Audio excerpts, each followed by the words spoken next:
Привет всем! Итак, дороженькие, а як гэта жыць по-беларуску? Ходим со мной на теплоход. А экскурсоводом буду выступать я. Потому что мы любовались красотами родной Белоруссии молчки. Итак, погнали! Перед вами, друзья, центральная набережная. Это одно из самых масштабных и длительных строений в городе.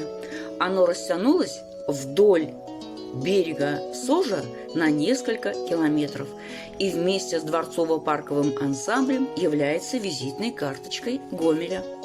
Протяженность набережной 2,5 километра, так как в Гомеле, к огромному сожалению, нет пешеходной улицы. Кто смотрел третью часть, там экскурсовод об этом рассказывает.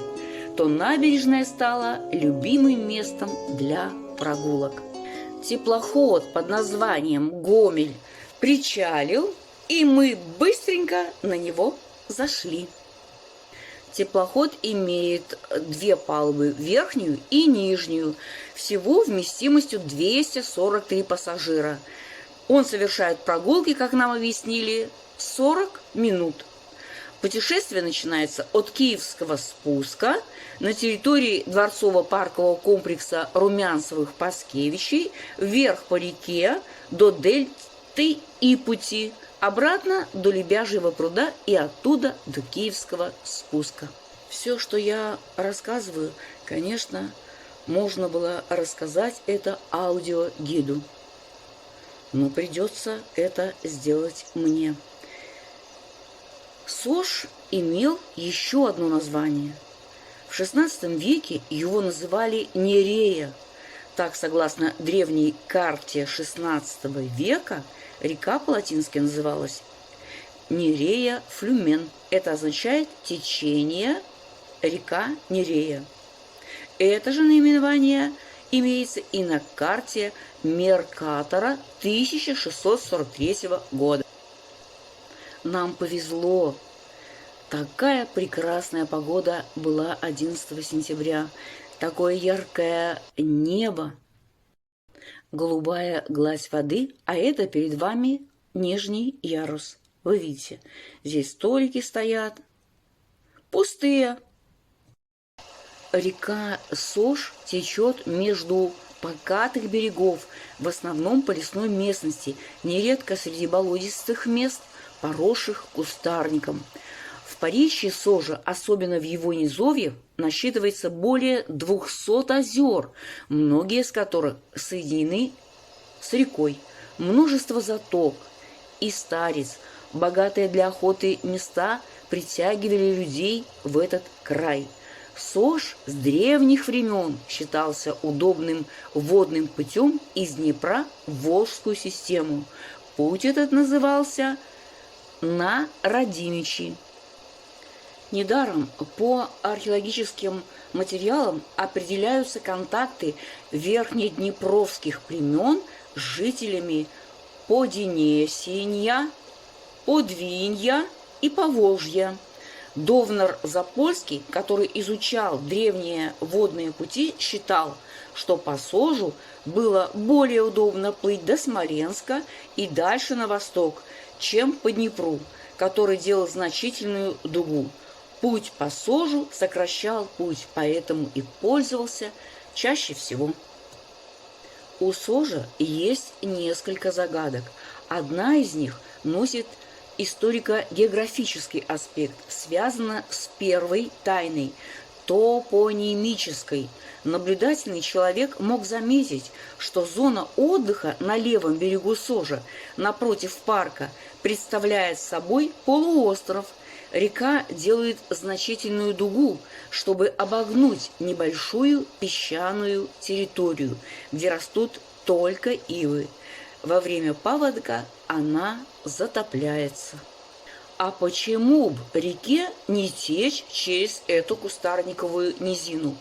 В прошлом так и было. Сож не делал никаких поворотов. В границах города его течение было прямым. Об этом свидетельствуют остатки небольших озер Старец в заречной зоне, которые разбросаны не абы как, а создают цепочку, которая заканчивается в известном гомельчанам речном заливе. Это Старица, которая как раз напротив Гомеюка, паркового озера, лучше всего сохранила контуры былого речного фарватера. Сош изменил свое течение. Почему и когда? О причинах изменения русла, очевидно, должны рассуждать специалисты. Делаю вывод. Побывав на теплоходной прогулке, мы смогли полюбоваться только набережной и красотами прекрасной реки Сош.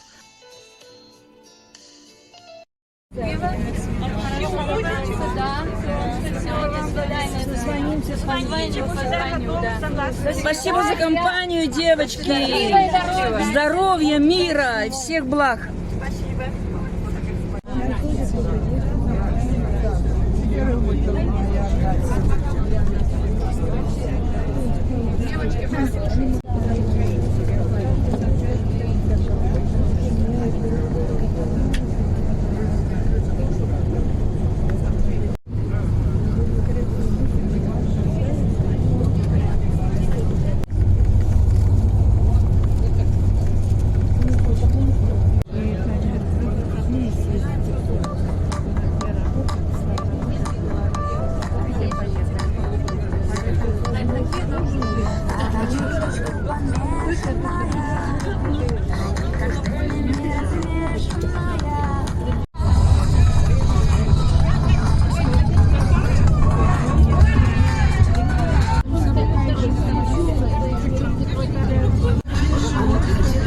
Вписаться во все временные рамки. Вы большие молодцы.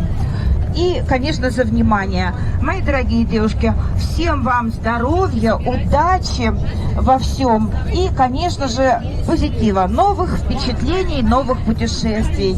Всего вам хорошего. Спасибо! Это было все здорово и интересно, и за всю организацию. Большое ей спасибо и наши аплодисменты. Мы с вами побывали в прекрасном и удивительном городе Гомеле. Я в своей жизни, как оказалось, ничего подобного не видела. Рекомендую всем посмотреть прекрасный город, восстановленный, родная Беларусь. Дай Бог нам мира, мира и мира. Такая ты прекрасная Беларусь. За все годы наших родителей, дедов и прадедов, ты самая прекрасная.